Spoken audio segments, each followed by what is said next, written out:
Voice America. Live. This is Point of View.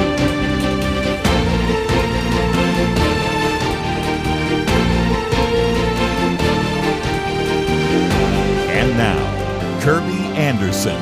Thank you for joining me. It is the Monday edition of Point of View. Hope you had a great weekend and been looking forward to this interview for some time because we're going to be talking about this new book by Dr. John West. It is entitled Endowed by Our Creator, The Bible, Science, and the Battle for America's Soul. Going to spend quite a bit of time talking about the book, but as we work into the second part of the book, also leads to a movie that we encourage you to see as well, The Story of Everything. So we have information about Discovery Institute. We have information about the book and information about the movie, so you can find all of that at pointofview.net. Dr. John West is an individual we've had on the program before. More recently, we talked with him about his book, The Stockholm Syndrome, Christianity. In the past, he's also, of course, written The Darwin Day in America, How Our Politics and Culture Have Been Dehumanized. He is the Vice President and Senior Fellow at the Science-Based Discovery Institute, serves as the Managing Editor of the Institute Center for Science. In the past, has served in a number of locations and positions as professor, associate professor, for example, of political science at Seattle Pacific University. And Dr. John West, welcome back to Point of View. Kerby, thanks for having me. I enjoyed hearing you at, of course, the Discovery Institute event here in Dallas.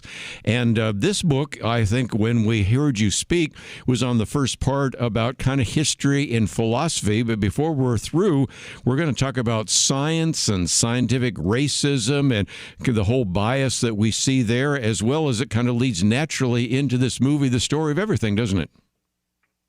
It does. So I'm looking forward to our conversation.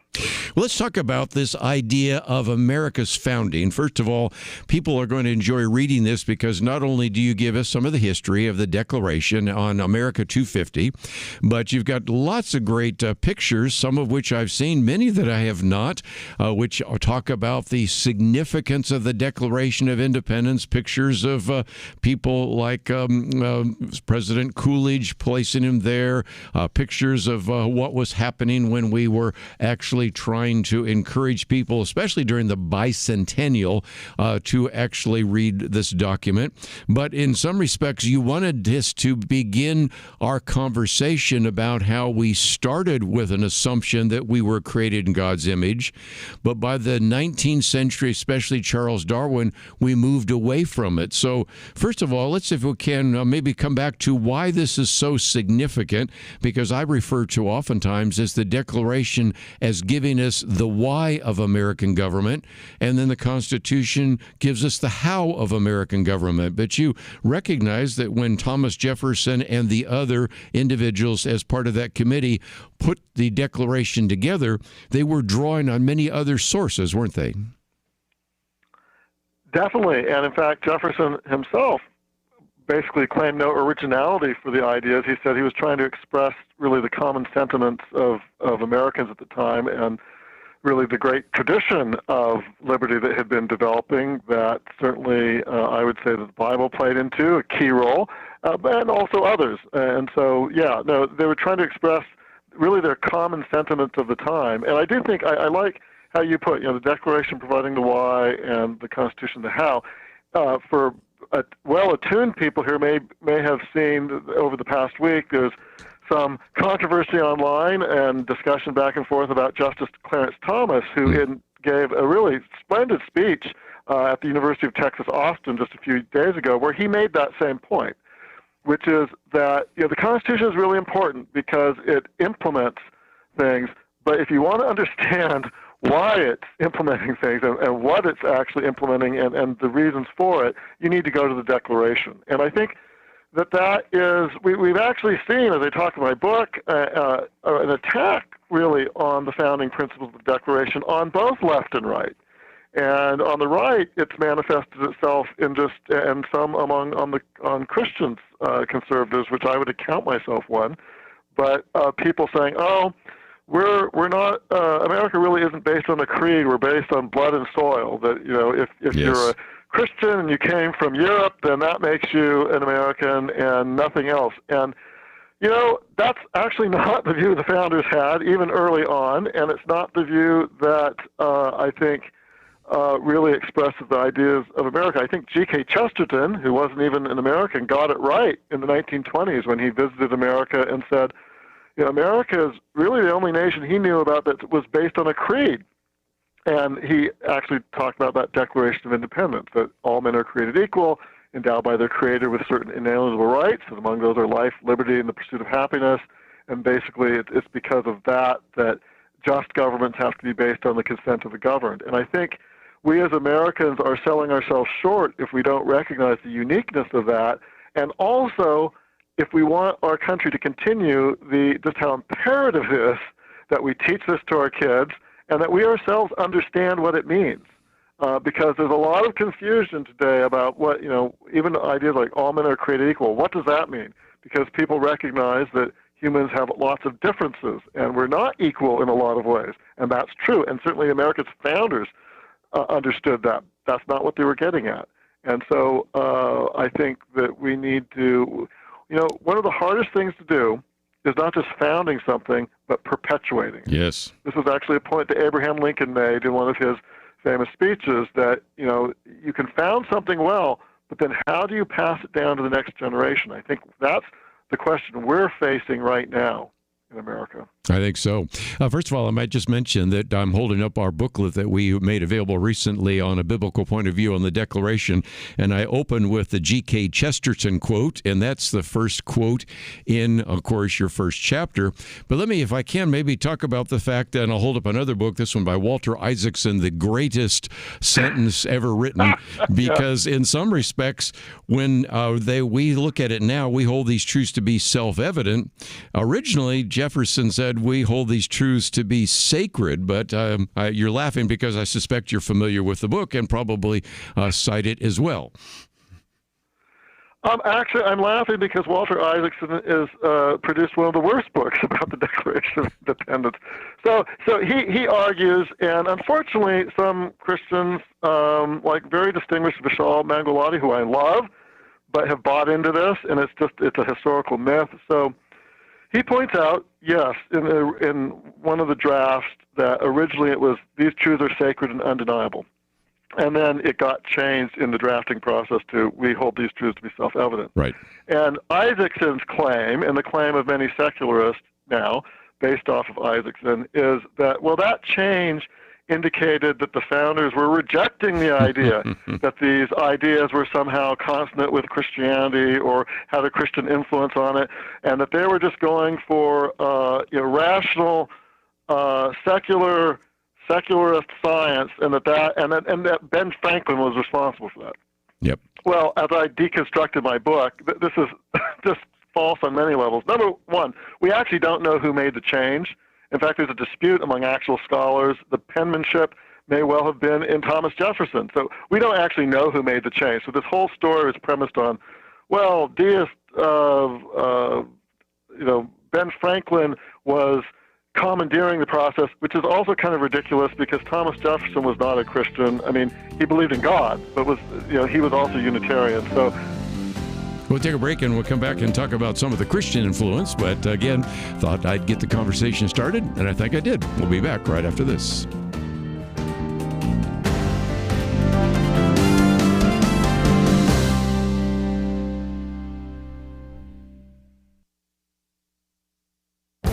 This is Viewpoints with Kerby Anderson. During this election season, you may have noticed several political candidates are talking about Sharia law. On the one hand, it isn't likely that American judges will suddenly adopt Sharia principles in their interpretation of U.S. law. On the other hand, it is worth noting that changing judicial interpretation could occur faster than most believe. Many years ago, Pew Research interviewed nearly 40,000 Muslims in 39 countries concerning Sharia law. They found that 99% of Muslims in Afghanistan favor making Sharia law the official law of their country. The same poll found that 91% of Muslims in Iraq also believe Sharia should be the official law in their country. If you looked at the list of other countries, you see high percentages: 84% in Pakistan, 74% in Egypt, and 72% in Indonesia.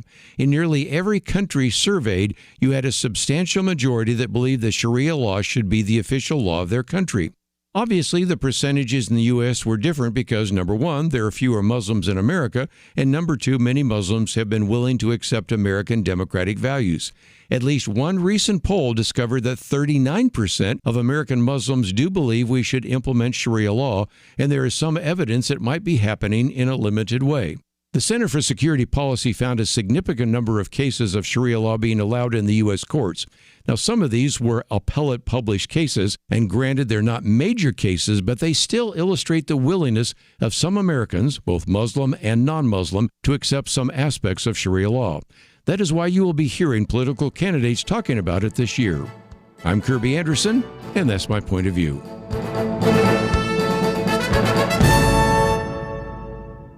Go deeper on topics like you just heard by visiting pointofview.net. That's pointofview.net.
You're listening to Point of View, your listener-supported source for truth. Continue our conversation today with Dr. John West. His book is entitled Endowed by Our Creator, The Bible, Science, and the Battle for America's Soul.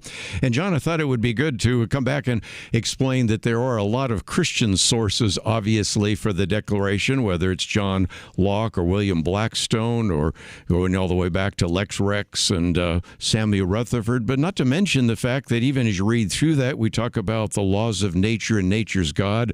We are endowed by our Creator with certain inalienable rights. They appeal to the protection of divine providence. They are appealing to the supreme judge of the world. Sounds pretty Christian to me. What are your thoughts? Yeah, you really can't understand the Declaration and its meaning without understanding the Christian tradition. Let me just to wrap up what we were discussing before the break. This idea that the use of these truths are self-evident somehow meant that it was anti-Christian is really preposterous. All that phrase means is that reasonable people who are attuned to reality and that they ought to be able to recognize that these truths are plainly true. And there was nothing going against the Bible or Christian revelation and the drafters. There was a committee of several people. It wasn't just Jefferson. Jefferson was the main drafter, but he had input from other people. And those drafters included devout Christians, even though Jefferson wasn't a devout Christian. But the other, some of the other drafters were. And so it's just this idea that even some Christians have bought into, that saying we hold these truths to be self-evident is somehow anti-Christian, is preposterous. Now, the key point, which some Christians today don't understand, is that at the time of the founding, whether there were evangelical Christians like John Witherspoon, who was the Presbyterian minister who signed the Declaration, or someone like Jefferson, who was more of a Unitarian and didn't believe Jesus was God. They both agreed, however, that reason, revelation, the Bible and common sense, if you will, or the Bible and our rational faculties, all pointed to the same truths. And so they thought they went together. And this was really the standard Christian view of things, that God, both when you talk about the laws of nature and nature's God. Well, what are those? Well, those are the laws in the Bible, the moral laws in the Bible, but they're also the laws that God has written on our heart, that Paul talks about in Romans 2. And that, again, if you go from Augustine up to people like Calvin, to more modern times, people like C.S. Lewis, this idea that morality is not just taught in the Bible, it's also written on our consciences by God. And so there's a common ground between whether you're Christian or not in the area of morality. That has been the standard Christian claim of the standard Christian tradition. And the founders were articulating that when they start the Declaration, appealing to the laws of nature and of nature's God. That actual phrase, you find it in Locke, Right. but Locke's getting it from Hooker, and then Hooker's getting it from Aquinas. So it's, this is deep in Christian theology. And then, of course, where do we get the idea that we're created equal? That does go back to the biblical teaching that we're created in God's image. And I go in my book because, in my experience of teaching over 1,000 students about the Declaration in my years of teaching, many really don't understand that. And some at least understand, well, we're equal in our rights, or we're equal in the eyes of God. Well, that's true, but that doesn't get specific enough. What does it mean that we're created, equal? The founders really had at least 7 different ways that they articulated that, and it starts with the idea that the founders knew that human beings as a class are exceptional. We're not like other animals. And so what makes us unique, that where each of us are much more equal and equivalent to each other than any of us are to a rat, for example? Well, it's our rational capabilities, it's our moral capabilities, it's the desire for God, it's that we have souls that go after death, which founder James Wilson talked about. And then, of course, on the negative side, and this is something that the French Revolution got wrong, and a lot of the other places, is that we're sinful. We're not perfectible. Right. We're equally sinful. There's no human being who is so good and so superior that they should be treated with godlike powers against other human beings, because we're all sinful. And that's something the founders believed, and that's actually, I think, one of the real differences between the American experiment and in many other experiments in since then. And I might just mention, you do quote, of course, from James Madison, Federalist Paper number 51, if men were angels, no government would be necessary. But even from a biblical point of view, you have the quote from Acts 17, because we're all made of one blood, all nations of men, because we're setting that up in just a few minutes when we talk about scientific racism and the Second American Revolution, because this idea of equality is something that by the 19th century was changed dramatically because of Charles Darwin, wasn't it? Yeah, and even before Charles Darwin, but Darwin, I think, solidified it the most. But pre-Darwin, there were a number of people like Louis Agassiz and others who were arguing that, despite what the Bible says, actually different, say, races or ethnicities, they're created separately. We're not all descended from Adam and Eve, basically. And so that was in the air, so to speak, by the early 19th century. And then this really did lead to a repudiation of the teaching of the Declaration of Independence. And one way that you can just see that is that after the Declaration happened, yes, there was slavery, but something like 7 or 8 states ended up abolishing slavery. Some, like in New York, the date of emancipation was July 4th. Well, why was that? Because they're pointing that they understood that you can't proclaim that all men are created equal and then have slaves. We did have slavery, but they were embarrassed by it. We had Jefferson and Madison actually propose legislation, even in Virginia, that there would be emancipation. Unfortunately, it failed. But then what happened? By the early 19th century, you had this rise of scientific racism. First, pre-Darwin, and then Darwin solidified it by basically arguing that, well, maybe we all did come from some ancestral group, but they weren't humans, and then you can rank humans on where they are on the evolutionary scale. So people from Africa are supposed to be at the very base of, right when we came, from the apes, and then it's the blacks, and then you have this racial hierarchy that basically Darwin and his followers said was grounded in modern science, and that was a key repudiation of really the founding document of America. And then there were many other ways that Darwinism actually repudiated the Declaration, which we can get into, but certainly the human equality was a key way. And it will get us into eugenics and a variety of others. But one of the things, John, that I appreciated about your book is when I've many times taught on creation evolution, if I have time, I will talk about the impact of Darwinian theory. And I show a picture of Ota Benga, which you have a picture of, who was a man from Africa brought to the United States and put in a primate house with the apes in the Bronx Zoo, which shows that even in the early part of the 20th century, some of those ideas of scientific racism were still around, weren't they? They were, and it's to be noted that this wasn't just a freak thing. This was pushed by some of the leading science of the time, and when Ota Benga was put on display along with in the primate house in a cage, this was actually defended by the New York Times. And it was the black and white ministers who said, no, you don't do this with a human being, and human beings aren't apes. But it was the New York Times who actually editorialized that there was nothing wrong with this. But it was the Christian ministers who, based on believing that God created human beings, basically tried to object.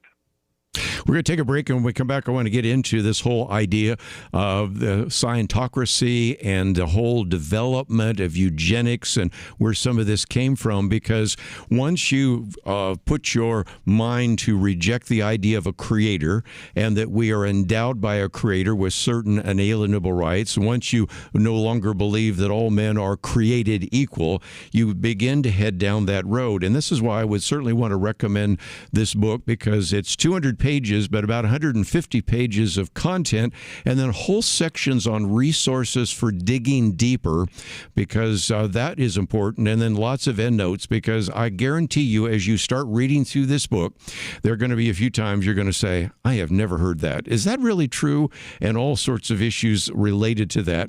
So as we go to the break, let me just mention, first of all, we encourage you to go to the Discovery Institute. It's discovery.org. Number two, if you'd like to know more about the book, it is available in a number of different formats. You might be able to find it in your local bookstore, but we have it there where it's available in paperback and Kindle. And in just a few minutes, we also want to, as we get into this area of science and recapturing some of these scientific ideas, have information about the film The Story of Everything, which is a cinematic exploration of the cosmos based on some of the conversation you might remember we had with an individual who was with the Discovery Institute on the return of the God hypothesis. So lots of great material we're going to try to cover today, and we're going to continue our conversation with Dr. John West right after this.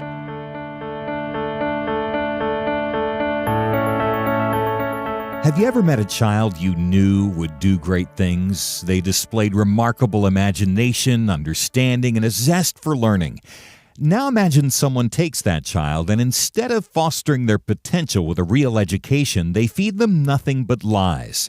You know, that scenario isn't so far from reality. From a young age, Americans are fed a consistent stream of distorted facts, from the secular indoctrination they receive in many public schools, to the biases presented as fact in many colleges and universities, to the barrage of misinformation from the mainstream media and the lack of moral grounding in our society. It's not that Americans aren't capable of understanding the truth, it's that they aren't exposed to it enough. You can expose more Americans to the truth when you give to Point of View, where listeners receive facts, perspective, and biblical truth they don't get from society. As long as we have truth, we have hope. Give today at pointofview.net or call 1-800-347-5151. Pointofview.net and 1-800-347-5151. Point of View will continue after this.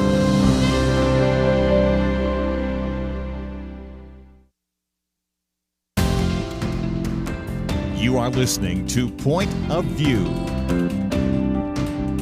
The opinions expressed on Point of View do not necessarily reflect the views of the management or staff of this station. And now, here again is Kerby Anderson. Privileged to have with us today Dr. John West. Again, the book is entitled Endowed by Our Creator, The Bible, Science, and the Battle for America's Soul. And John, I thought for just a minute we might talk about how, in some respects, this is like a row of dominoes. First, you have the denial of a creator. I remember Richard Dawkins saying that Darwin made it possible to be an intellectually fulfilled atheist, but a denial of a creator, then a denial of human equality. Now, racism existed before Charles Darwin, but this made it more scientifically acceptable.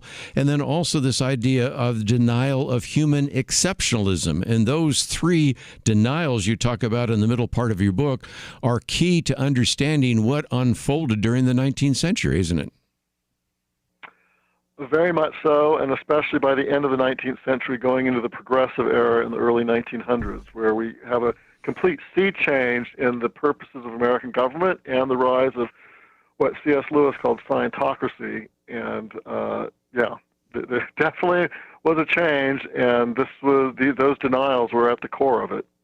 You know, you and I both talk about politics because you also then have some other denials: denial of limited government, a denial of natural moral law, a denial of the consent of the governed. And at that point, I was again encouraged that you had pictures of a number of people, including Woodrow Wilson, because much of that, as you point out, was being carried on from the 19th century into the 20th century, wasn't it?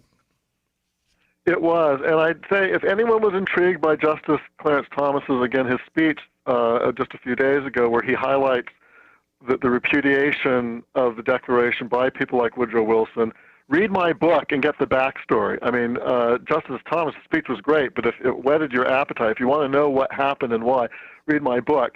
Just to unpack the logic a little bit about why this change was led to what it did, the founders thought we're fundamentally equal in some key ways, and then also that our rights, our fundamental capacities, our ability to create things, our ability to worship God, our ability to work and be what some Christians call subcreation under God, our abilities that devolve from God, not government.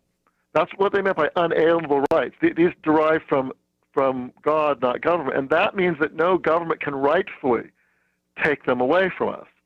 But if you think that there is no creator, so in fact there aren't really any unalienable rights, yes, because then our rights become, well, that's just what the people who are the most powerful want you to have.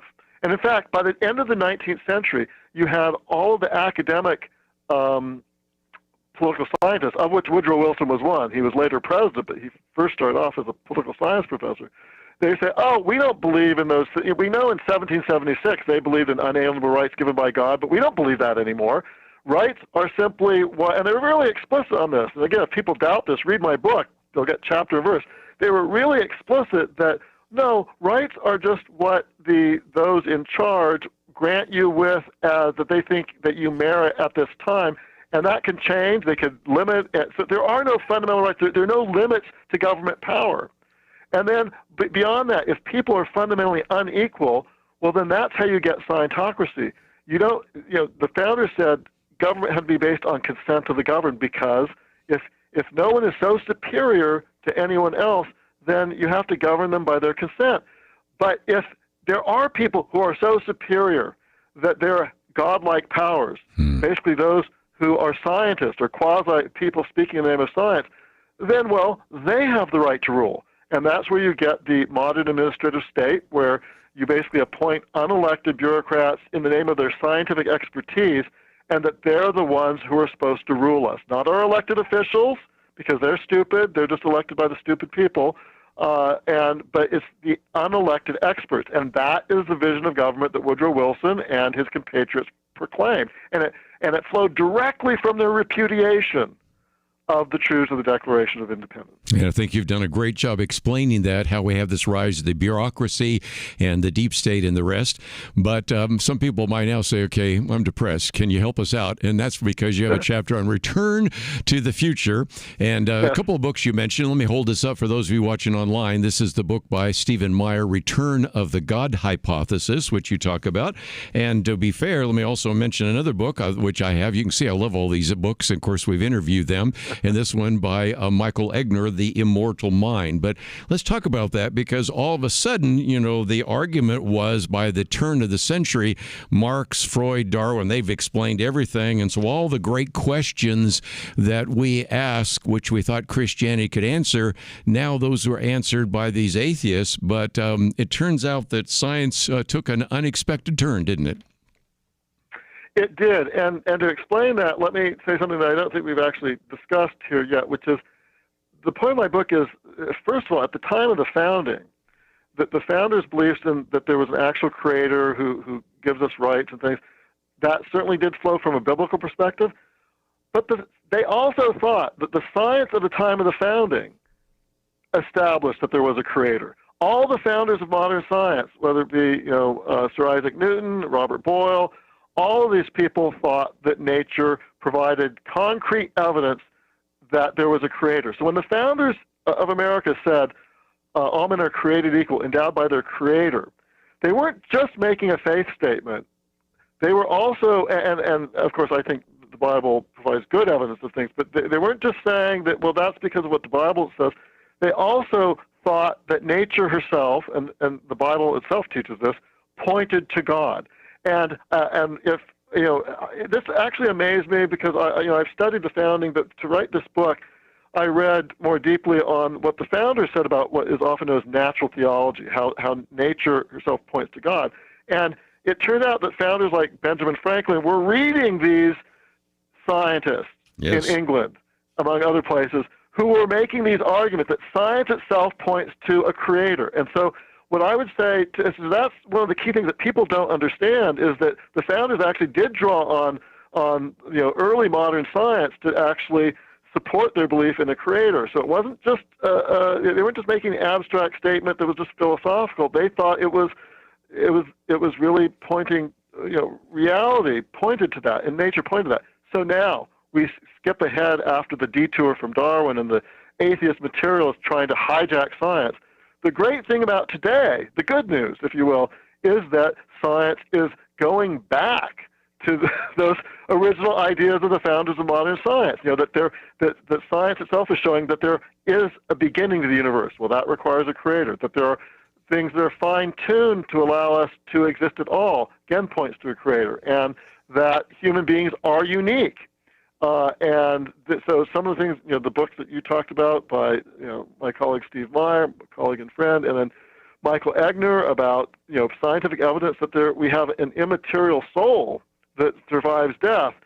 So it's really interesting how science today, the actual findings of science, not the talking head atheist, but the actual findings of science, are pointing back to reality in the same way that science at the time of the founding actually pointed to that reality. And that's really exciting. People don't need to be embarrassed about this. If you're a Christian, you don't need to be embarrassed about believing that there's a God who's a creator.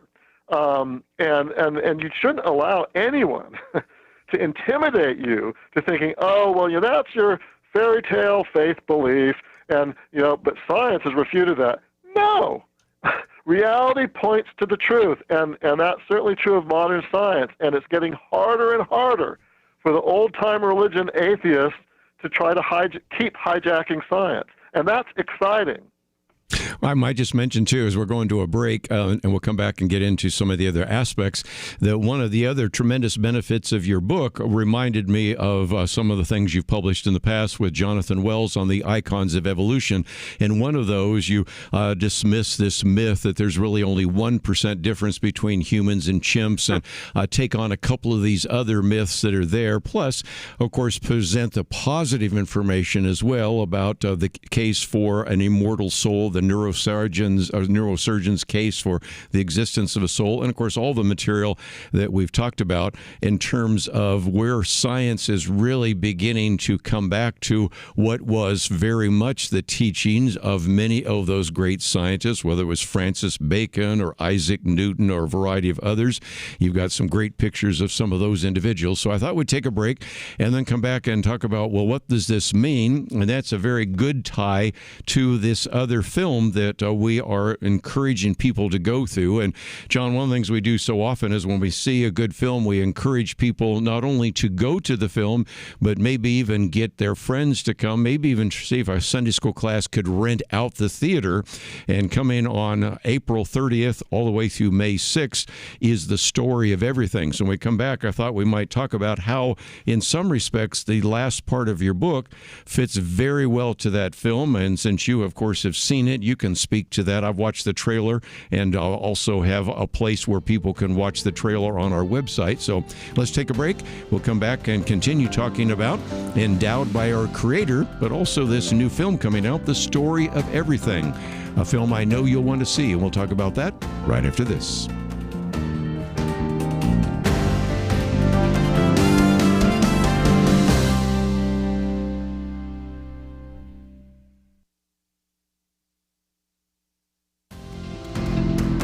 You're listening to Point of View, your listener-supported source for truth. Right, for a few more minutes with Dr. John West as we've been talking about his book, Endowed by Our Creator.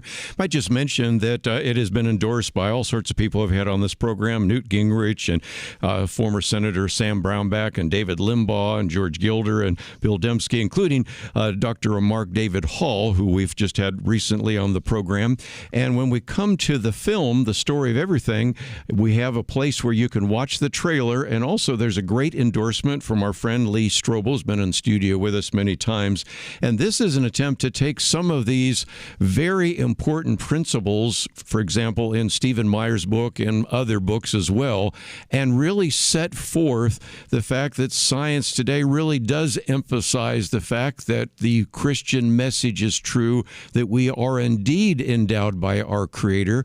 And it seems like this film is another way to get some of the ideas of the Discovery Institute into the heart and minds of many of our listeners and viewers. Yeah, I mean, this film, The Story of Everything, is a great example of the sea change that is happening in our culture right now on this issue of science and faith. Whereas, when I started in this whole area maybe a few decades ago, the people at the top of the food chain, so to speak, were the people like Richard Dawkins, the people who were claiming, science for atheism. That has changed. And in fact, in this film, if you don't know or think that it's changed, you need to watch this film.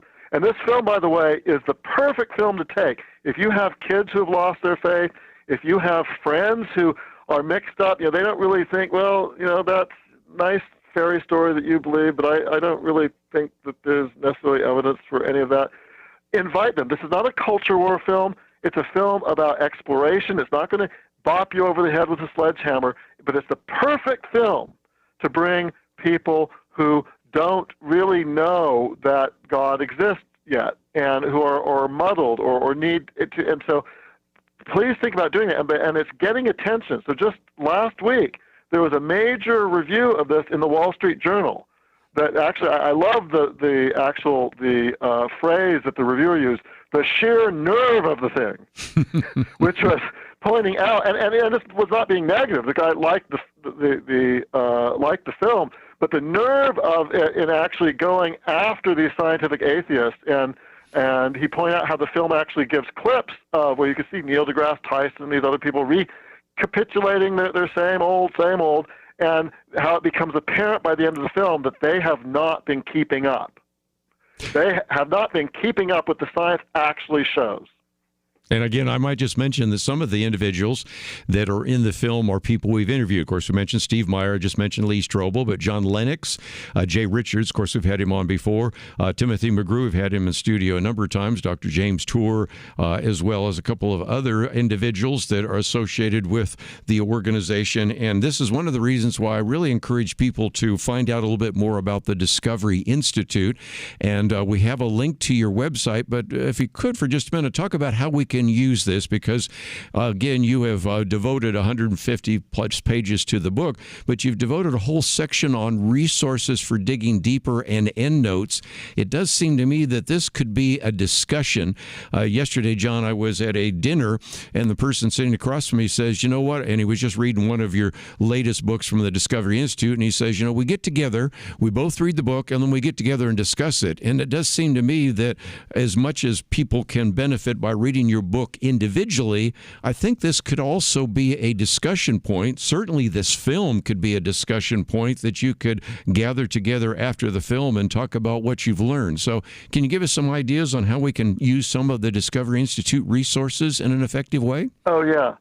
Well, with regard to my book, I really felt led to write this largely because, this year is our 250th anniversary as a nation, 250th anniversary of the Declaration of Independence. So people are talking and thinking about that. And so this gives you, whether it be in your small group, whether it be with your friends, whether just you get a group of people together to discuss, with your kids, at your, whether you homeschool or at your Christian school, or that this year, up to July 4th and even after that, really provides a platform for you to hold discussion. Well, what did the founders really mean by all men are created equal? And did you know there's actually scientific evidence for that? And what does it really mean that we have human dignity and that things should be based on consent of the governed? A lot of people are discussing these things this year. So use that book as a resource. And then with regard to the film, again, I would just urge people to think about whether they have kids, maybe they're adult kids who have sort of fallen away and are now lukewarm. And part of it is that they've sort of been persuaded, well, things are just sort of complicated, and the biblical worldview is sort of outdated, and the idea of the Creator, yeah, I sort of do believe that, but I don't really think it's real. I mean, it doesn't have a claim on how I live my life or whether I get right with God. That's the key. Many people even today, they won't be outright atheists, but they've basically become practical atheists or practical agnostics. And a film like The Story of Everything, this is an antidote to that, and it will be a discussion starter because the evidence is not easy to caricature or get around. I mean, it really is powerful. Now, it's a heady film. It's some of the stuff might be hard for people to understand, but it's done in an engaging way. And by the end of it, I will pledge you, but by the end of that an hour and 40 minutes, whoever you've brought to that, they're not going to be just smarmy, dismissing, because they're going to have stuff that they're going to really have to grapple with. And if they've kept the idea of God or the question of God at arm's length, this is going to drive home that reality is pretty clear and it has a claim on them. So I think what Francis Schaeffer used to call pre-evangelism. If you're a Christian. Yeah. This is very, and we don't have a lot of these, frankly, and there are a lot of great Christian apologists and things, so I don't want to be negative about that at all, but sometimes Christians, we're just speaking to ourselves, and we create even films that just speak to our own people, and there's validity to that, and that's great, but this is one of those films that actually is primarily created for people who aren't Christians, for people who aren't really sure about even if God exists. And but it's also great for Christians because it would help solidify your faith and give you things that you could talk to your friends about. But this is a film you're not going to be embarrassed about to invite someone, no matter what their beliefs are, no matter who they voted for, because this is not a political film. Sometimes we as Christians sort of meld it all together, and I have very strong political beliefs, and I express some of them at the foundational level in the book that I just wrote. But the film, The Story of Everything, is not a culture war film. It's an inviting film. And so if you have people in your life, and we all do, who are, like I said, not quite sure where they're at and are really searching, this is a once, I don't want to say once in a lifetime. There are other, but this is a really key opportunity. Don't miss it. Yes. Let me just mention real quickly, the reason we're talking about it now is we're giving you 10 days because it doesn't open till April 30th, goes to May 6th. And again, it's a Fathom event. So you can find out more. There's a place where you can click a button that says get tickets, but also think about clicking that button that says bring a group, because we have used that and encourage you to do that as well. And if some of you have tried to make your way through, I'll hold up Stephen Meyer's book, which is a little bit tough sledding, except for those of us that have some science background. background. This was a film that I think will give you a better understanding of some of those ideas, and so that is certainly the case. John West, I appreciate all that you do up there at the Discovery Institute, and I really enjoyed your book because I have degrees both in science and government, so every one of the pages was interesting to me, and I appreciate you being with us today here on Point of View. Thank you, Kerby, and for all the great work that you're doing at Probe. We're going to take a break, and we have a lot more to cover right after this.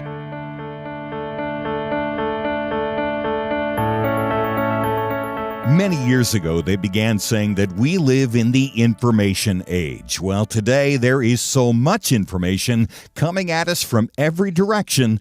The hardest thing is to discern which issues are really important and how can I make a positive impact without wasting my time trying to figure out accurate information. Let me give you a suggestion to help with that. Visit pointofview.net. Look at the tabs across the top. Find the one named Viewpoints.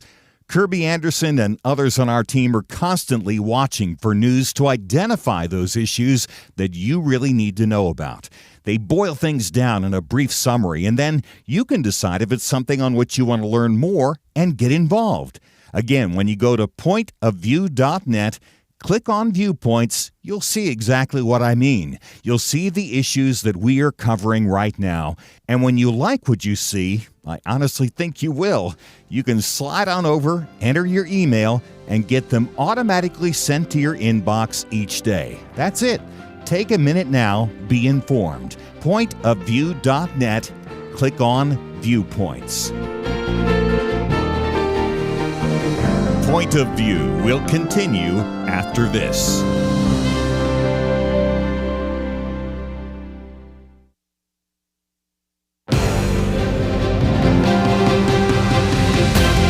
Across America, live, this is Point of View.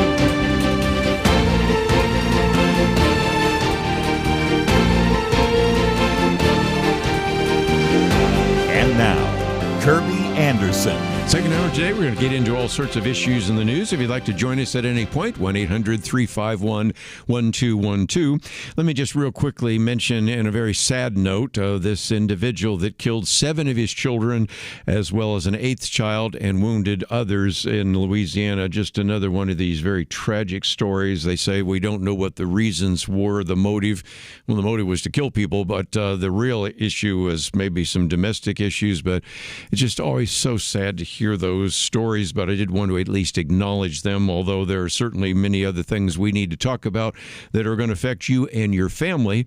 But one of those that I put early on was we return to the we miss the story phenomenon. Beckett Adams talks about this, and up until now I haven't talked a lot about some of these sex scandals, if you will, or scandals involving politicians. And one that is very front and center, especially for our listeners in California, but it's become a national story, was, of course, you have the gubernatorial candidate, Eric Swalwell, who has been a member of Congress until recently and was even a presidential candidate, who we saw as the possible front runner in the race for governor in the state of California. Now, the point I want to make is not about him, although there is some very important things we can learn from him. And I might pull that with Tony Gonzalez. I'll mention just a minute because that's an individual who was a member of Congress that's been here on this program. But Beckett Adams uses this to talk about the bigger issue, and that is the media. And he reports that Brian Stelter of CNN said, well, this has been a triumph of investigative journalism because we were able to follow some of these leads and force this now disgraced and former representative, Eric Swalwell, from the gubernatorial campaign he was involved with, because you had multiple women accusing him of sexual harassment and assault. If you've paid attention to anyone covering these stories, you know that this was hardly a testimony to the power of investigative reporting, which is the actual quote from Brian Stelter. And as Beckett Adams in our first article points out, no, it was not. No one comes away from this story looking good, least of all members of the press. Why so? Well, it turns out that the allegations against, first of all, Eric Swalwell are about as serious as they can get. It's a family-oriented show, so I won't go into the details. You've probably heard them anyway, so we'll leave it at that. But here, most of these allegations go all the way back when he served his first term in Congress in 2012. And worst of all, he says, journalists and insiders in Washington, D.C. and California now say they first heard some of those rumors back then. So Beckett Adams says, gee, fellas, a decade long of not actually even following up on any of those allegations. What about this? And of course, there's an Axios reporter that he quotes from, and she said, I first heard these rumors in 2020. Okay, well, that was still 6 years ago in the course of my reporting. But she says, I was neither a politics reporter nor a women's issues reporter, so I could not chase them down. And first of all, as Beckett Adams points out, these Me Too stories maybe weren't part of your beat, but for the record, he says, there's no rule in journalism preventing a reporter from pursuing a tip simply because it's sort of outside of his or her political beat. And you kind of get the sense of what was going on here because you have another insider saying, I've covered Eric Swalwell since he was a member of the Dublin City Council. Dublin is a town out, I guess you could say a city outside of the San Francisco Bay Area. Shortly after being elected to Congress in 2013, his behavior towards women was known at all levels of our local government and the Alameda County Democratic Party. So it's not like we just sort of discovered this, right? And as a result, he goes on to say that if you look at this, even interesting enough, during the height of the Me Too movement. Remember the Me Too movement? We've talked about this before on Point of View. We've done books on it. Well, we've done certainly magazine pieces on it and a variety of other things. And we've interviewed people who had books on it. But again, they pointed out that more than a half a dozen interviewees independently named one member of Congress, one congressman, for pursuing female staffers. But at the time, CNN decided not to name the lawmaker, which of course know who that is as well. And at this point, you just have to say, okay, a lot of this was known about him for a long period of time.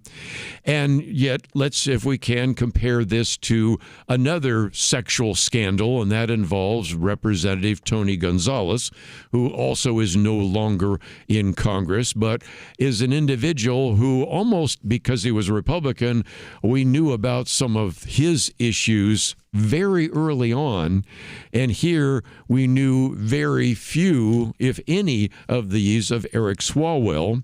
And if you want to use a different comparison, Beckett Adams says the media really has kind of a two-tiered system of standards.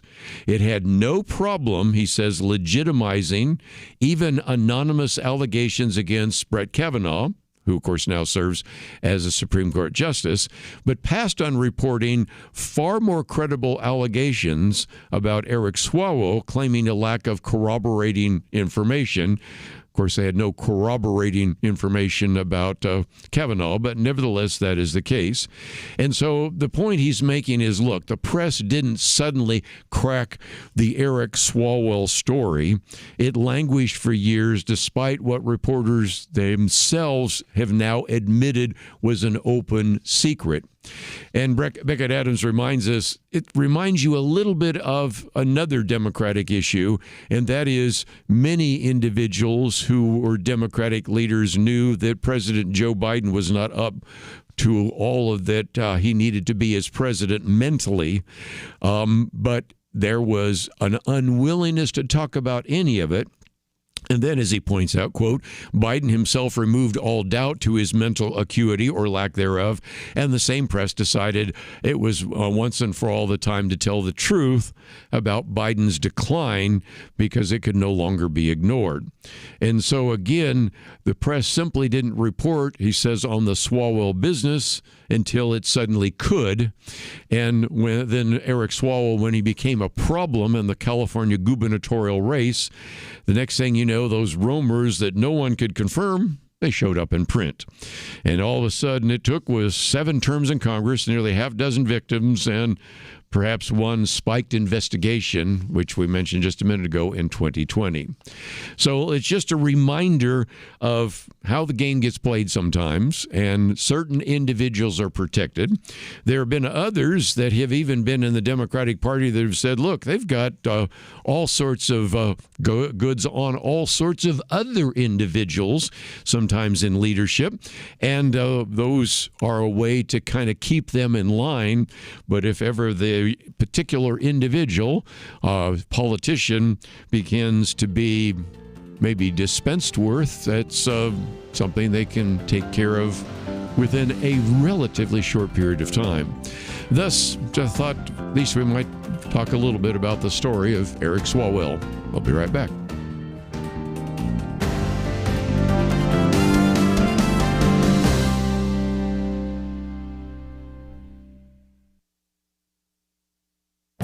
This is Viewpoints with Kerby Anderson. During this election season, you may have noticed several political candidates are talking about Sharia law. On the one hand, it isn't likely that American judges will suddenly adopt Sharia principles in their interpretation of U.S. law.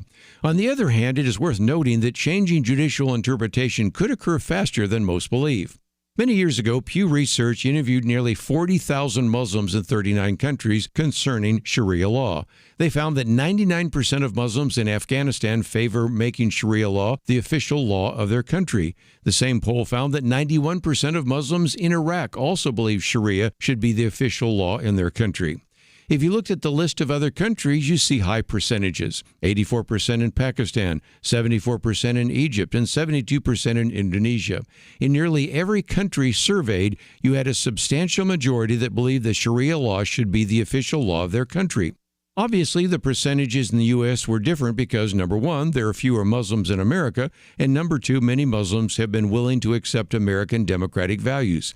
At least one recent poll discovered that 39% of American Muslims do believe we should implement Sharia law, and there is some evidence it might be happening in a limited way. The Center for Security Policy found a significant number of cases of Sharia law being allowed in the U.S. courts. Now, some of these were appellate published cases, and granted they're not major cases, but they still illustrate the willingness of some Americans, both Muslim and non-Muslim, to accept some aspects of Sharia law. That is why you will be hearing political candidates talking about it this year. I'm Kerby Anderson, and that's my point of view.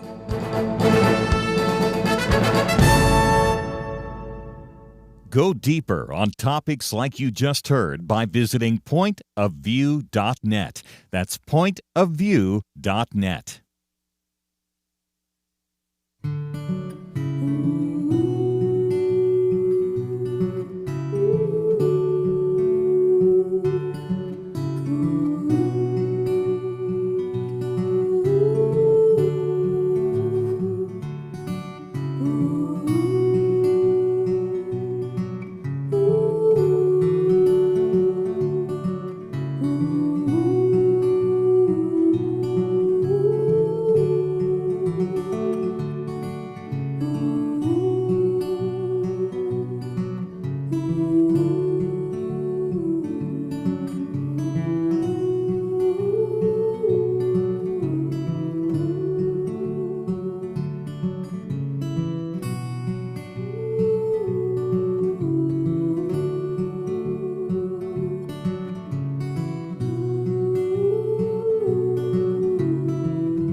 You're listening to Point of View, your listener-supported source for truth. Next article, I thought we would spend just a little bit of time talking about the fact that people are moving, and we've talked about this many times in terms of this idea of the realignment of America, but it turns out that that issue is even bigger. Now, I might just point out that later this week I have a commentary coming out, which we've mentioned on the program before, because James Freeman, writing in the Wall Street Journal, talked about the Great Migration Continues, and I've written about this before because, again, as you are well aware, people are moving from blue states to red states, from blue cities to maybe red cities, and that has been taking place for some time. And some of it has to do with whether they're moving from a high tax state to a low tax state, or a high regulation state to a low regulation state. But what is happening in this country is happening worldwide. And this very good piece by James Lileks actually is, I think, intriguing because it illustrates again the principle that I talk about in my commentary, which will be out on Wednesday, but principles we've talked about before, because many of these various countries and now some of the states in the United States are trying to do all they can to prevent people from leaving those countries or those states, because it, of course, affects their tax base. And so the title of his piece is "People Want to Move Where There's More Opportunity. How dare they?" Now, the story he opens up with, interestingly enough, is in Germany. And it turns out that German men of what's called the conscription age will no longer be allowed to leave the country because they need to possibly be pulled up for the military. Now, that's the official justification. But first of all, look at the conscription age. It means men between the ages of 17 and 45.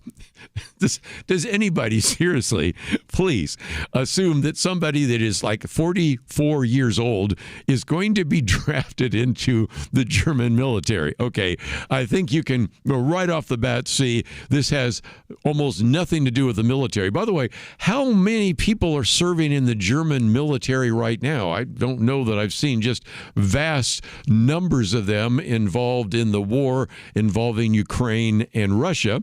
But okay, I think we really know what's going on here, and that is the fact that they want to make sure that if you are thinking about leaving, we're going to make it difficult for you to leave, because if you're a man between the ages of 17 and 45, you have to tell the military if you plan to leave the country for more than 3 months.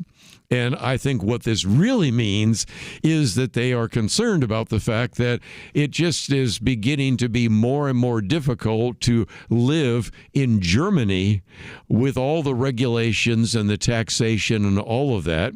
You may have seen these maps that have showed up on the internet over the last couple of days, in which they're showing the number of countries in the world who actually have a standard of living below Mississippi. By the way, for our listeners in Mississippi right now, you're supposed to be 50th on the list, okay? And so they're showing all sorts of European countries, not to mention communist countries, where that is the case. So you can understand why, if you're younger, you might just simply say, I might want to move somewhere else. And so one of the ways to try to prevent you from moving is to say you have to tell the military if you plan to leave the country for more than 3 months. Not because we really think that you're going to be called up to serve in the military. By the way, there has been a real protest, because you can see that there are all sorts of army boots that they have put on the steps of the Reichstag building as a youth protest to all of that. But nevertheless, I think it is an illustration of the fact that we are starting to see various countries trying to do the very same kinds of things that we're talking about with the states. And I'll get to the states in just a minute, because you might say, okay, well, that's Germany. Do you have any other examples? Well, it turns out, yes, we do. And James Lileks says in Canada, you have a situation where a tech executive speaking for the Liberal Party there in Canada came up with the idea of putting a tax on young people who want to leave Canada. A mere 500,000 apparently have left the country. And so the former executive of Google said that perhaps we should tax those individuals, because we as a country have spent, and his argument is $500,000 in order to educate these young people. And so we educate them there, and then they go somewhere else. probably to the United States, but who knows, maybe to other places as well.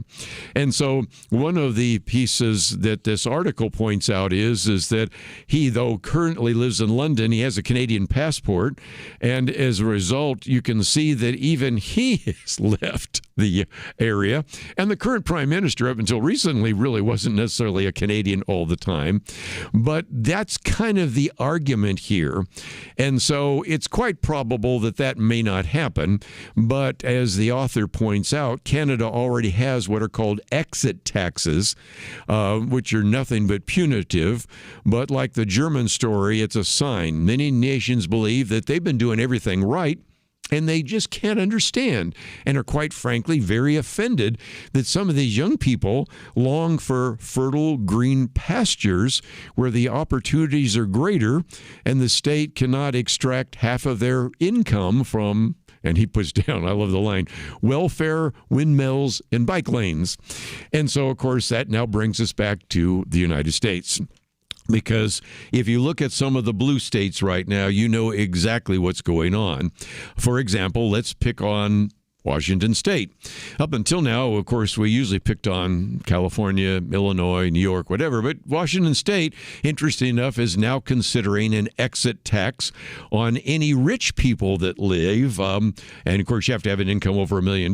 But you can see they're concerned about that. California, by the way, is considering a tax, 5% one time on billionaires that leave. And so, again, you can see that there is this general migration, which has been facilitated by so many different individuals leaving. And back to my commentary, where do they go? Well, it turns out that many of them go to the state of Texas. Fastest growing particular cities right now are Houston and Dallas-Fort Worth, but also very significant growth in Austin and San Antonio. If you look at population growth by percentage, well, then you go to Florida, South Carolina, and others. And so in some respects, you might say, well, that's just because they want warmer weather. Well, going from California to Texas, I don't know that that's the case. But the example that was used by James Freeman is, one of the greatest boom towns until recently was the Los Angeles Times. He quotes from an article of the Los Angeles Times that points out that this formerly dynamic boomtown, Los Angeles, now has lost population in all but one of the last 8 years.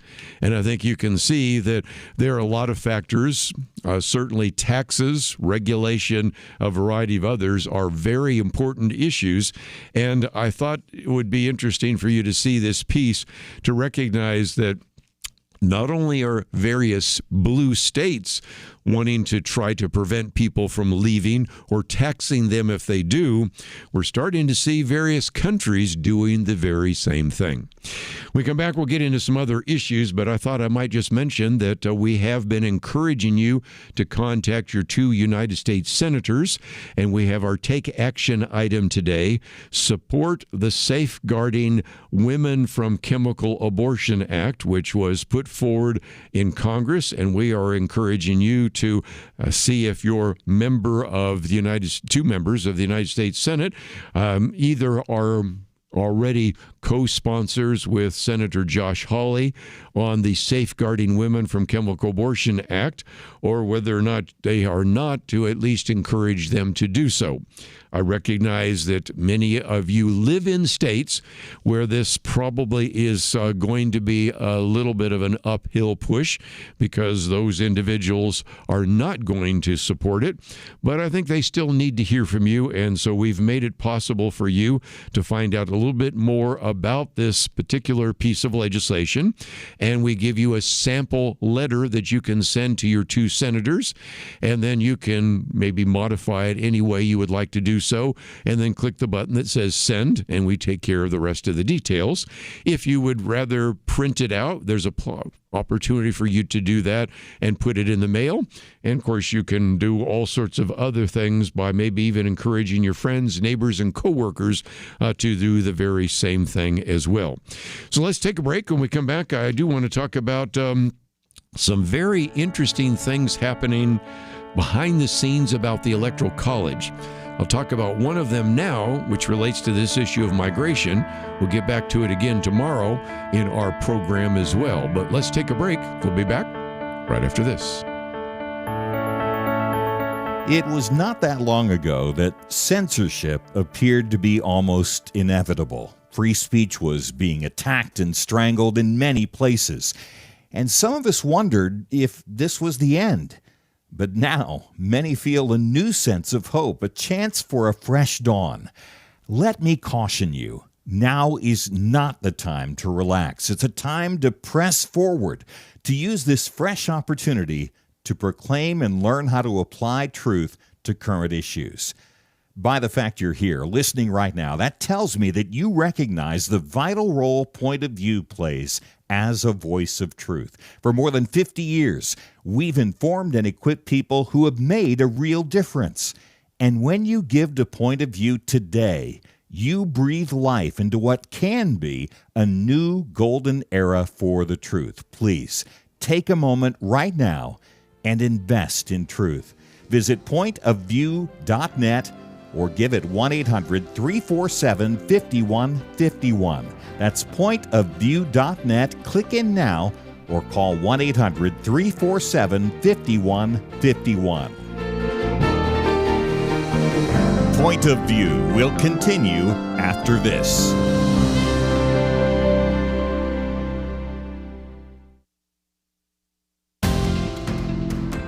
You are listening to Point of View. The opinions expressed on Point of View do not necessarily reflect the views of the management or staff of this station. And now, here again is Kerby Anderson. Back once again, let me just, as a program note, mention that tomorrow we're going to spend some time talking with Dr. Lee Warren. He is an individual who is a neurophysiologist, and his book is entitled The Life-Changing Art of Self-Brain Surgery.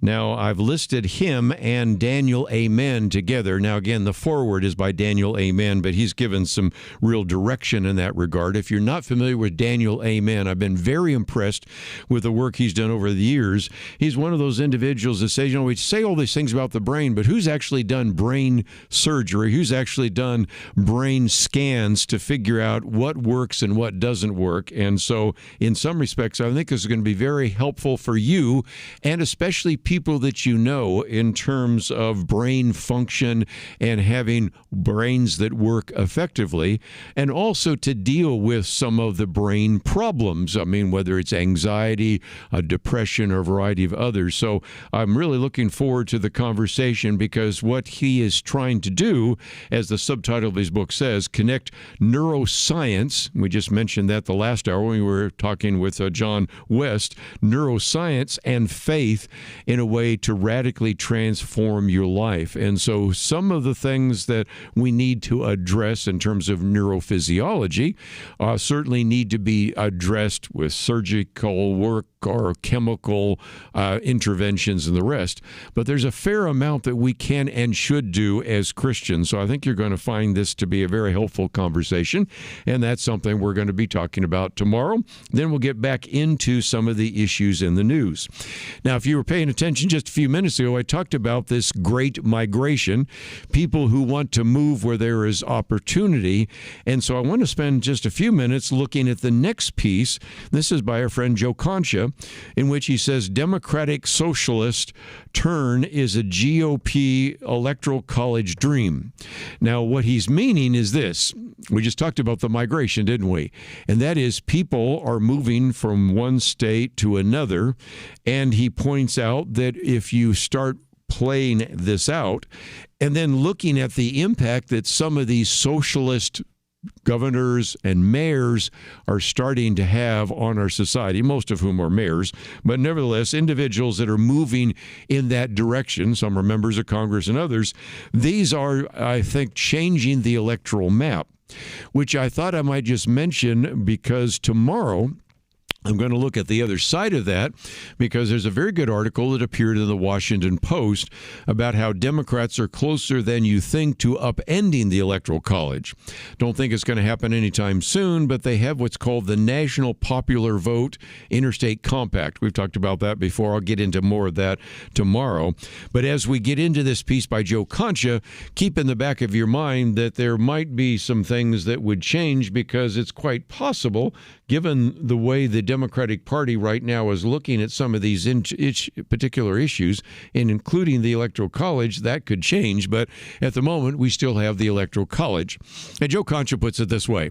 Let's jump into our time-traveling DeLorean, that goes to Back to the Future style, and go to the year 2032. In particular, November 2032, to be exact. The Republican incumbent president and his Democratic opponent are neck and neck in the polls leading up to Election Day. The 7 key swing states, Pennsylvania, Michigan, Wisconsin, Arizona, Nevada, Georgia, North Carolina, up for grabs. Both are tense. But as it looks like, the initial returns show that Pennsylvania, Michigan, and Wisconsin all go to the Democrats, which means, well, then that's the blue wall that we've heard people talking about. Not so fast, because he points out that because of the census in 2030, a lot of people have moved from blue states to red states. So California, New York, Minnesota, New York, I might also add Illinois, he doesn't have that one on that list, certainly have shown their people the door, or the people have walked out the door, however you want to say it, and they've ended up in Florida, Texas, Tennessee, Idaho, and Utah. And so California, he points out, wants the grand prize with 54 electoral votes, which has gone blue in every presidential election since 1988, lost 3 electoral votes in the 2030 census, due for a lot of reasons. You can talk about Governor Gavin Newsom and others, and a lot of people simply left the state. New York, same kind of situation, in part because not only who the mayor is, Zoran Mamdani, but who the governor is and what's been happening in Albany, New York. Same reason he says Illinois, 19 electoral votes become 17. Minnesota goes from 10 to 9. Pennsylvania goes from 19 to 18. Even tiny Rhode Island from 4 to 3. And all of a sudden, you're moving electoral votes around in ways that were completely unexpected, although I think we see the trend. And so as a result, Texas has jumped from 40 to 44. Florida once 25, now 30. Arizona 10 to 11. Utah 6 to 7. You start running the numbers, and you begin to see that it's just an entirely different electoral map. Now, as he points out a little bit later, President Barack Obama, during one of his State of the Union addresses, made the comment, elections have consequences. Yes, they do. And socialist and left-wing candidates also have consequences because some of them have been winning in the blue states. And he uses one example that just won the other day in New Jersey, a socialist, and Alilia Mejia, I think is how you pronounce her name, but you might say, well, I don't know who she is. Well, what are her positions? Well, raise taxes, free college, abolish ICE, $25 minimum wage, cancel all student loans, universal health care, and universal child care. Oh, I see. And then he goes through and begins to talk about the fact that people in the 11th Congressional District of New Jersey said, yeah, we're good with her actually serving in Congress. And, of course, right across the river, you have, of course, the mayor of New York City, Zoran Mamdani, who was on CBS's This Morning the other day, and people were asking, well, what about these campaign promises? You talked about free child care. Well, it turns out maybe we aren't going to be able to provide as much free child care as we wanted because we're trying to come up with the governor, Kathy Hochul, and we just came up with a kind of a compromise at the moment. He talked about freezing rent. Yeah, what about that one? Well, we've got to leave that to the board to make some decisions. What about free buses? And he said, well, we try to speed up the slowest buses and try to make them free. But the bottom line is a lot of campaign promises. And for the promises that he might have made, the expenses are through the roof. And for a lot of the promises, doesn't look like they're going to actually be fulfilled. And lest you think he's the one-off, then, of course, you have this very good piece by Joe Concha, who reminds us, okay, we just had this individual elected in New Jersey who's a socialist. You have Zoran Mamdani, who's a socialist in the city of New York City, of course. You have the socialist mayor of Seattle, that's Kathy Wilson. And, of course, you have just a few others in Congress, Representative Alexandria Ocasio-Cortez, even Senator Bernie Sanders. And, again, they are certainly becoming the face of the party. What does that mean? It means it's going to be increasingly difficult for Democrats to actually come up with a moderate that would actually be successful during the Democratic presidential primaries. And as a result, you first of all have that problem. Second of all, you have this changing electoral map. Again, remind you that presidents are elected by the Electoral College. That was by design. And so he says there's a couple of things. There's bad news and good news. The bad news and the good news for conservatives, the bad news is socialism is becoming more accepted by voters on the left. The good news is that he says it gives Republicans a huge opening to paint the party as one that is increasingly embracing socialism and all of its radical plans against common sense. So he says if the Democrats prevail and more socialists get elected more than before, it may hurt them badly in the long term, especially under a very favorable electoral college map in 2032. So while we are, of course, focusing right now on what will happen in 2026, and of course there will be more questions about what will happen in the future in 2030 and, all sorts of other things, but you can begin to get the sense that things were going to be very, very different if indeed the Electoral College changes, because people, as we talked about just a few minutes ago, are migrating from blue states to red states. Now, in some cases, they migrate from blue states to red states, and they bring some of their blue state ideas along with them, and that's certainly the case. But most of the time, that has not been a significant change, because the people that are leaving oftentimes are leaving and want to leave some of that behind. But it's a fascinating look. We'll pick up it tomorrow here on Point of View, because it's a really interesting look at what is happening in the electoral map. Let's take a break. We got more right after this.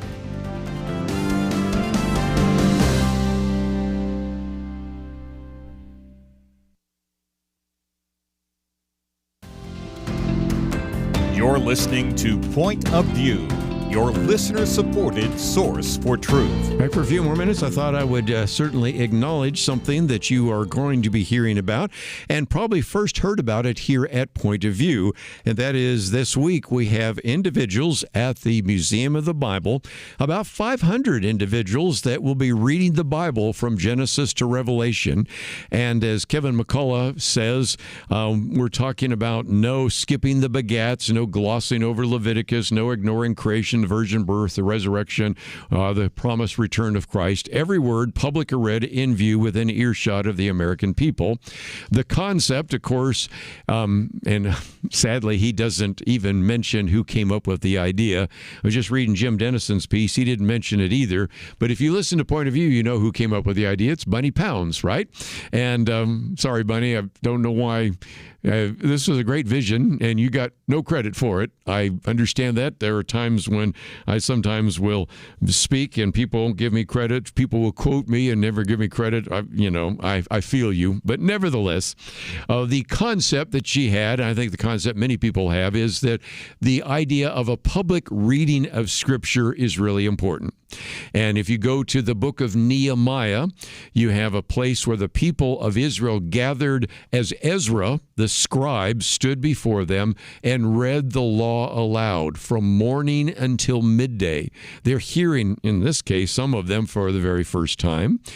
In the early church, you can think of the Apostle Paul, instructed that his letters would be read aloud in those congregations, which were nothing more in many cases than house churches. Even in early America, we were talking about this earlier with John West about the 18th century ideas. Even in early America, there were public readings of the Bible and the rest. And so one of the reasons that Kevin McCullough has been on the program with us recently is talking about this is because he's going to be reading from that as well. I believe that the president is reading from 2nd Chronicles, I think is what he's reading, and all sorts of other things. So nevertheless, I just thought that we might mention that. And if nothing else, since Bunny Pounds didn't get any credit in a lot of these articles, you can read about this. It's about 4 pages, all about the importance of America needing and reading the Bible.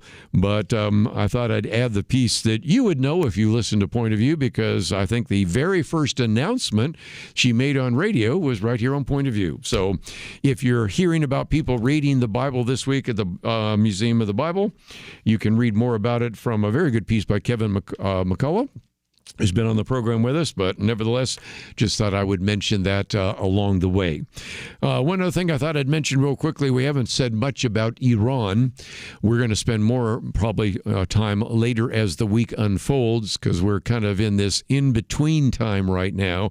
We had a ceasefire, then not a ceasefire. We had the Straits of Hormuz open, now they're not open. But here's something that should cause real concern. Iran has no idea where it planted the mines in the Strait of Hormuz. I don't know if it's incompetence, which I suspect it is, or they're just lying, but it turns out that the Iranian deputy foreign minister said in an interview the other day that the Iranian regime did lay naval mines in the Strait of Hormuz, but not really sure where they are. Fortunately, we have, as I mentioned before, some technology that will allow us to be able to locate most of those, but they did not systematically track every placement.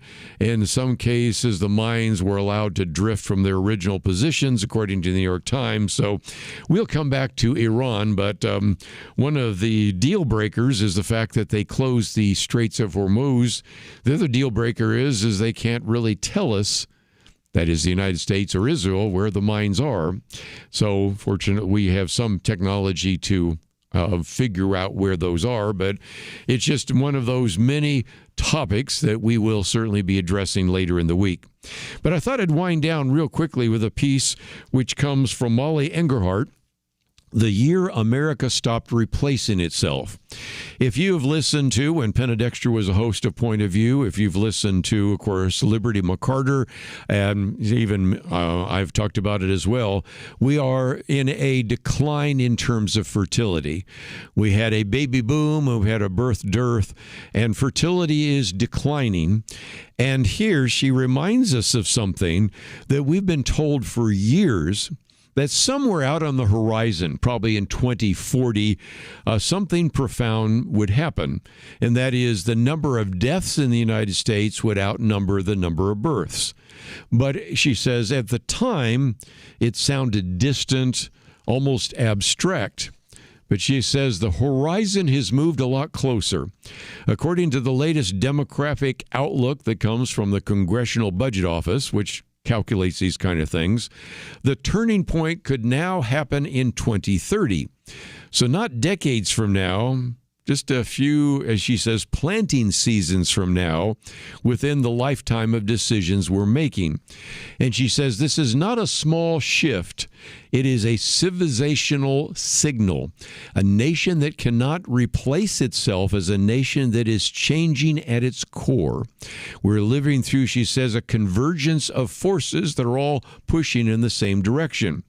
For example, women no longer are encouraged to delay motherhood to delay motherhood longer than ever before. Fertility is an issue. Some of that has to do to environmental factors, plastics, agricultural chemicals, synthetic fragrances. Some of those are affecting fertility. When I first started writing about artificial insemination, artificial reproduction, genetic engineering back in the 1980s, infertility was an issue, but not even quite the issue it is right now. But then you have, in addition to the environmental factors that are affecting fertility, you have the cultural messages, which I've just alluded to as well, in a society that optimizes individual comfort rather than making sacrifices for family. You might have been listening to Friday when Kelly Shackelford pointed out, when you look at Gen Z men put getting married and having children at the top of the list. Gen Z women have it much further down the list. I think it was on 10th on the list, and that is the case. So when you add into it then all the medical interventions, contraception, sterilization, abortion, and others, you can begin to see that as the case. And I think some of you might just want to say, well, abortion's the issue. I wish it were. It is the issue, but it isn't the biggest issue, because she points out if abortion were counted back as a birth, the numbers shift in a meaningful way, but we still would not be close to what's called replacement level fertility. So abortion certainly is part of the conversation, but it's not all of the conversation. That's why we, of course, talk about pro-life issues. And, of course, today we're encouraging you to contact your 2 senators about chemical abortion. And then you have, in addition to some others I hadn't thought about, things like cancer treatment, long-term hormonal medications, just even what's in our water supply. And so if we really want to have more favorable conditions for fertility, cleaner water, cleaner food, fewer endocrine disrupting chemicals in our environment, and the rest. And the idea of relying on immigration to offset declining birth rates, well, you know the problems with that, not the least of which is, of course, policy changes, global instability, shifting incentives, and even wondering if we're losing a country because we aren't very good at assimilation. So this particular piece, worth reading, The Year America Stopped Replacing Itself. It's a topic we will come back to because it is, again, one of those existential factors. Not only are we talking about it, even people like Elon Musk are talking about that. Even the Congressional Budget Office is talking about that. So it's a topic we will address again here on Point of View. As always, I want to thank Megan for her help engineering the program. Steve, thank you for producing the program. Hope you'll join us tomorrow. We have a lot more to cover, and we look forward to seeing you right here on Point of View.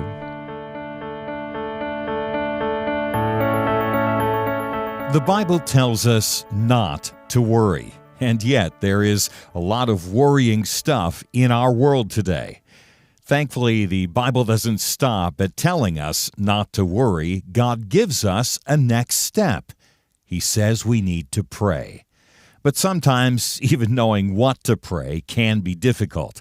And that is why Point of View has relaunched our Pray for America movement, a series of weekly emails to guide you in prayer for our nation. Each week, you'll receive a brief update about a current issue affecting Americans, along with a written prayer that you can easily share with others. We'll also include a short free resource for you in each email so you can learn more about the issue at hand. Will you commit to pray for America? Go to pointofview.net. Click on the Pray for America banner at the top of the page to subscribe. Again, that's pointofview.net. Click on the Pray for America banner. Let's pray together for God to make a difference in America. Point of View is produced by Point of View Ministries.